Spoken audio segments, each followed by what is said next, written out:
दो चार हिचकियाँ आके बंद हो जाए उससे कोई नुकसान नहीं है जी।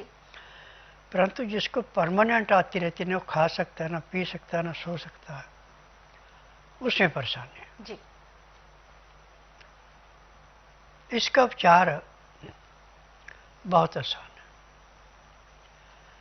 आप सौंठ ले लें 1 ग्राम पीस करके पाउडर, जी।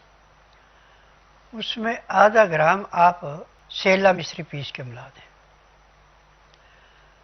आप चुटकी भर लेके और नाक से सूंघ लो, आपकी हिचकी बंद हो गई। 1 सेकंड नहीं लगेगा।